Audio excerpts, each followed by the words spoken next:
Bonjour chers élèves et bonjour à tous ceux qui sont en train de nous suivre sur cette page YouTube de Objectif Bac. Avant de continuer, nous vous demandons de vous abonner si vous êtes nouveau et de partager aussi pour ne pas rater les prochaines sciences qui portent là sur les sciences de correction des anciennes épreuves des concours, des sciences des cours et correction des exercices et autres. Inch'Allah. Donc aujourd'hui, on va parler du cercle trigonométrique et comment déterminer la mesure principale d'un angle sans faire de vrais calculs. C'est ce qu'on va voir. En premier lieu, on va voir le cercle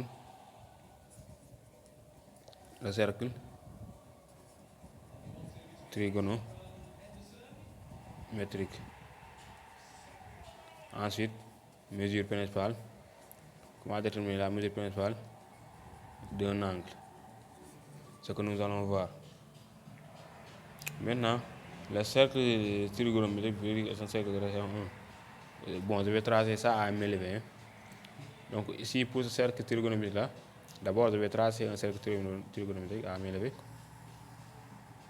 Bon, le cercle ça se trace avec un compas, cercle de rayon 1.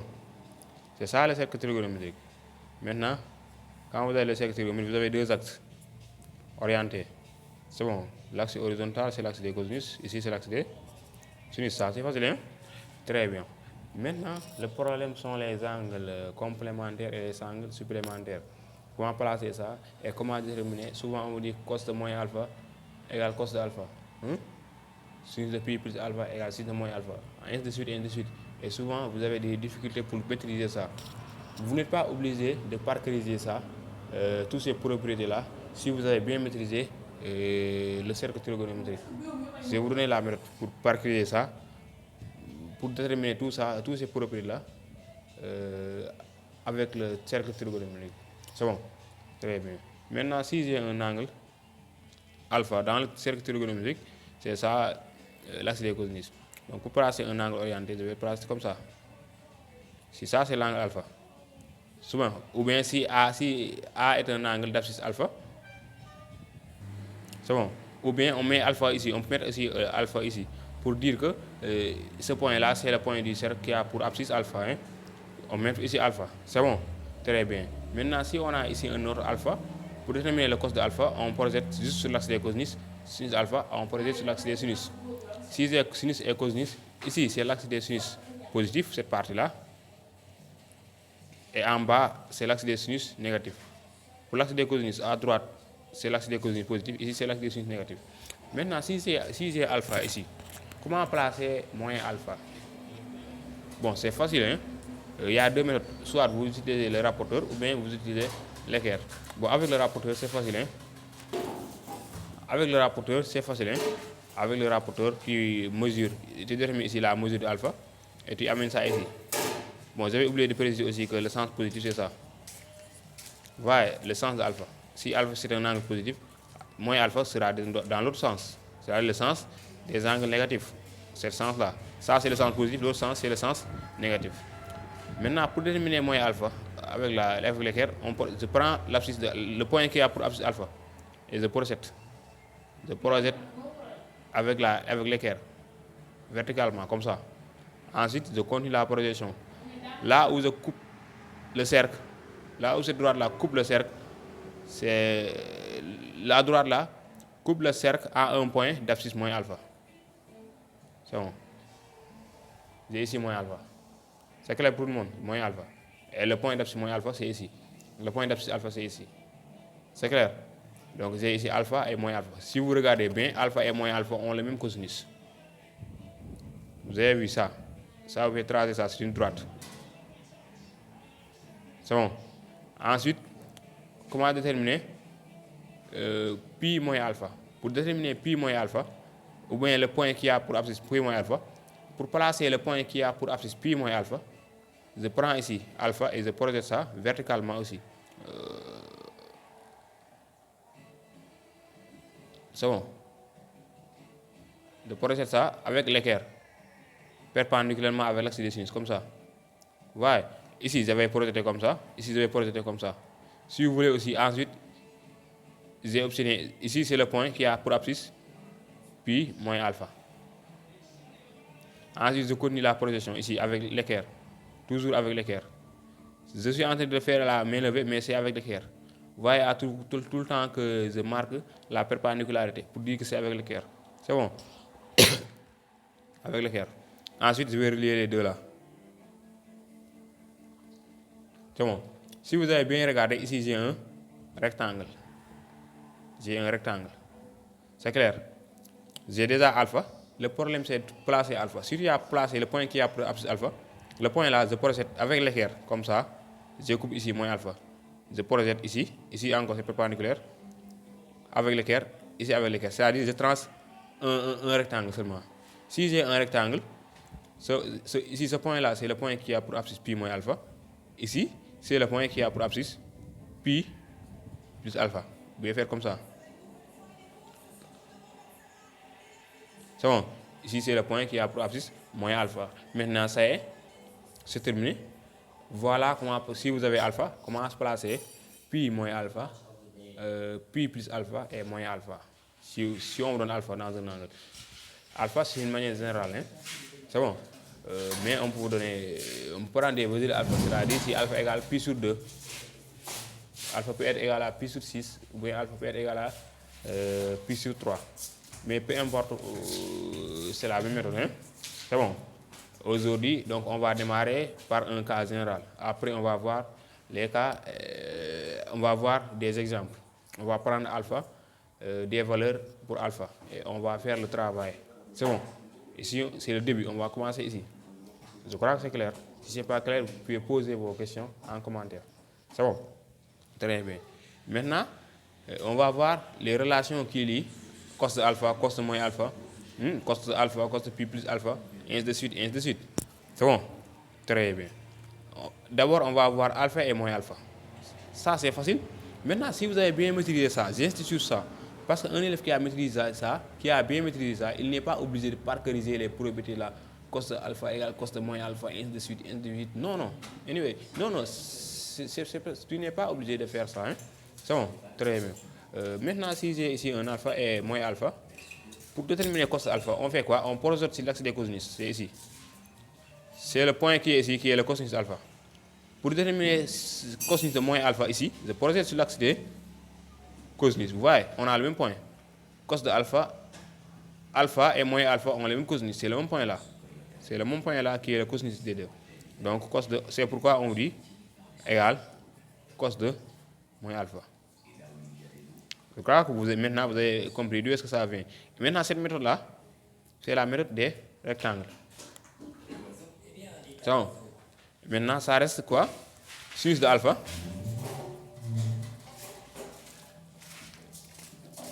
et sinus de moins alpha. Quelle est la relation qui lie les deux? Sinus de alpha et sinus de moins alpha. Comment déterminer sinus de alpha? Pour déterminer sinus alpha, je projette sur l'axe des sinus. L'axe des sinus, c'est cet axe-là. Je projette sur l'axe des sinus. Voilà le sinus d'alpha. Pour déterminer le sinus de moins alpha, je projette encore sur l'axe des sinus. L'axe des sinus, c'est l'axe vertical. Je projette sur l'axe des sinus. Voilà sinus de moins alpha. Sinus d'alpha, sinus de moins alpha. Vous voyez, sinus d'alpha, nous sommes sur l'axe positif. Sinus de moins alpha, nous sommes sur la partie négative. Et si vous avez bien vu tracer ça avec l'équerre, si vous avez bien tracé le cercle avec un compas et les rectangles là avec votre équerre, comme je l'ai expliqué, vous allez voir que cette partie,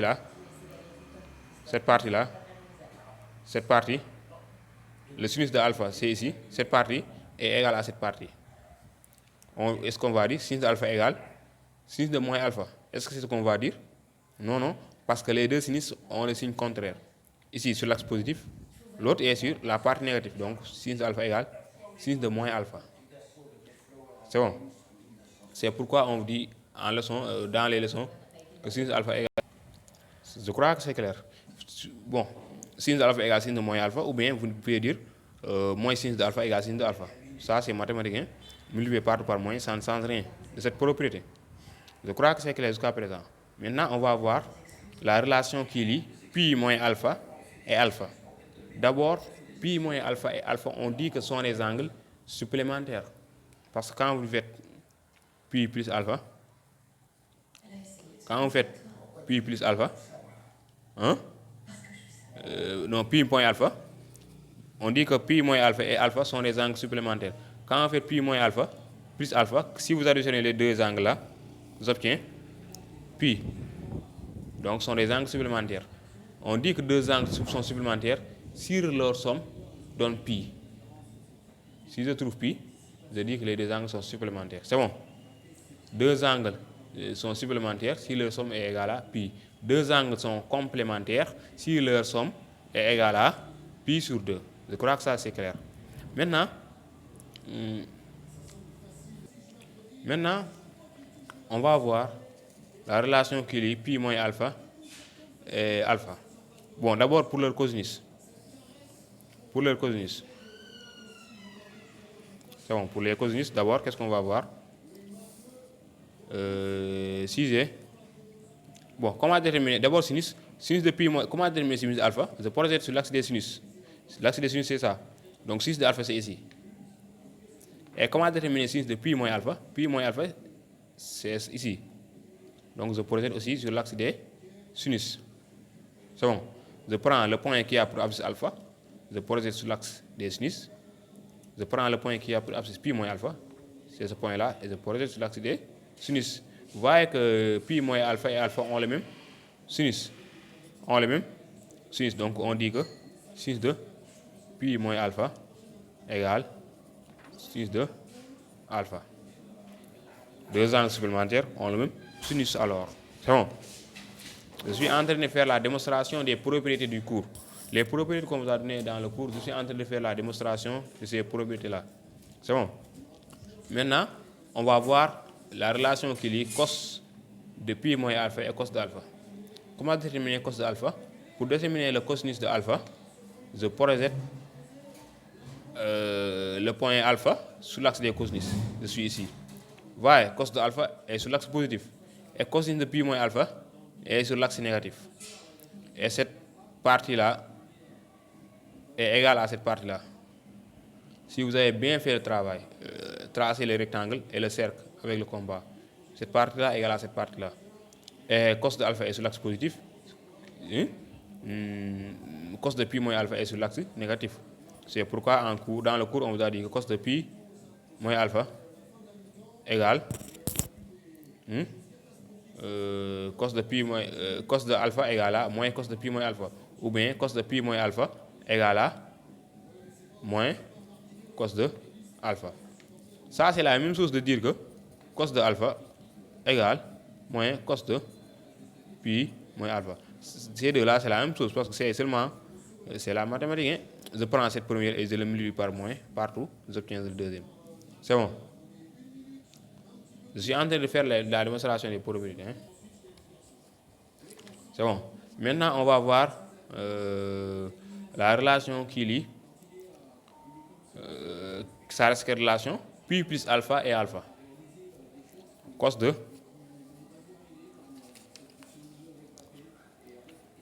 pi plus alpha et cos de alpha. Regardez bien le cercle. Alpha c'est ici. Pi plus alpha c'est ici. Pour déterminer le sinus de alpha, je projette alpha sur l'axe des sinus. Je suis ici le sinus d'alpha. Pour déterminer le sinus de pi plus alpha, je projette ici.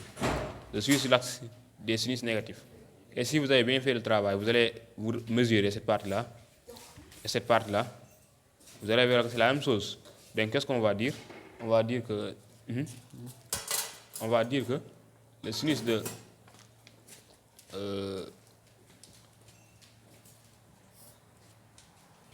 qu'est-ce qu'on va dire? On va dire que oui, le sinus d'alpha est égal à sinus de pi moins alpha. Pi plus alpha, autant pour moi. Ça aussi, c'est facile. Donc, qu'est-ce que vous devez dire? Bon, pour les cosinus, après, on va voir, c'est la même chose. Sinus d'abord. Sinus de. Ça, c'est sinus de pi plus alpha égale moins sinus de alpha. C'est bon. Parce que si l'un est positif, l'autre est négatif. Parce que cette partie, c'est la partie positive, cette partie, c'est la partie négative. La partie de la sinus qui est au-dessus du centre, le centre du cercle, la partie de la sinus de l'axe des sinus qui est au-dessus de ce centre du cercle-là, c'est la partie des sinus négatifs. Et la partie qui est en dessous, c'est la partie des sinus, négatifs. En haut, c'est la partie des sinus positifs. En bas, c'est la partie des sinus négatifs. C'est bon. Donc, vous avez compris les propriétés jusqu'à présent. Maintenant, ça reste les cosinus. Cosinus de pi plus alpha et cosinus de alpha. Qu'est-ce qu'on va mettre? Est-ce qu'on va mettre égal ou bien? Oui, je vous laisse, je vous écoute. Qu'est-ce qu'on va mettre? Pi plus alpha ici et alpha ici. Oui, je vous écoute. Comment déterminer cosinus de pi plus alpha? Je projette sur l'axe des cosinus. C'est ici. L'axe des cosinus, c'est ici. Vous voyez que je suis sur la partie négative. Pour l'axe des cosinus, cette partie-là, c'est la partie qui est à droite de ce centre-là qui est positif. La partie qui est à gauche de ce centre qui est négatif. Je crois que c'est clair. Donc ici, cos de pi plus alpha, je suis sur la partie négative. Et cosinus de alpha, c'est ici. Je suis sur la partie positive. Et je suis sur le même axe des cosinus. C'est pourquoi on dit cos de pi plus alpha égale moins cos de alpha. C'est bon. Donc pour les propriétés, c'est ça. C'est sinus de pi moins alpha égale sinus de alpha. Sinus de pi moins alpha égale sinus de alpha. Même, vous pouvez même continuer le travail, hein, parce que si vous regardez bien, vous voyez bien que sinus de pi plus alpha égale sinus de moins alpha. Pourquoi? Parce que pi plus alpha et moins alpha sont aussi deux angles supplémentaires. On a déjà vu que deux angles supplémentaires ont le même sinus. Pourquoi pi moins alpha et moins alpha sont pourquoi pi plus alpha et moins alpha sont deux angles supplémentaires? Parce que si on fait leur somme, on trouve pi. Deux angles sont supplémentaires si la somme de leurs mesures est égale à pi. Donc si je fais le calcul, cet calcul-là, pi plus alpha plus moins alpha, ça me donne pi. Donc ce sont deux angles supplémentaires. C'est bon. C'est ça la méthode pour les angles supplémentaires. Maintenant, on va voir la méthode pour les angles complémentaires. C'est-à-dire c'est-à-dire les angles complémentaires sont les angles complémentaires à alpha, c'est pi sur 2, moins alpha. On va voir la relation qui relie les cosinus et sinus de pi sur 2 moins alpha et les cosinus et sinus de alpha. Ce sont les deux règles que vous avez vues. Donc je crois que cette règle-là qui parle des angles supplémentaires, c'est clair d'abord avant de passer. Si c'est bon, on va continuer avec les angles complémentaires. Deux angles complémentaires, c'est juste deux angles à qui la somme de leurs mesures, dont la somme de leurs mesures est égale à pi sur 2. C'est bon. Donc si c'est bon, on va continuer avec les angles complémentaires. C'est-à-dire, on va voir les relations que lient pi sur 2 moins alpha et alpha. Cosinus de pi sur 2 moins alpha, cosinus de alpha, sinus de pi sur 2 moins alpha, avec sinus de alpha, les relations quoi. Et ça, on va faire ça sur une autre vidéo. C'est la vidéo suivante. C'est-à-dire la vidéo qui va venir après cette vidéo aussi. On va faire ça. On va voir sur cette vidéo-là les relations qui lient les relations pi sur 2 moins alpha et alpha. Et nous vous invitons à vous abonner et autres là. Parce qu'après ça aussi, pour les élèves de seconde, on va voir la partie des sciences physiques, cinématiques du mouvement, autres là. Pour les élèves de première aussi, la même chose, Inch'Allah. Donc, vous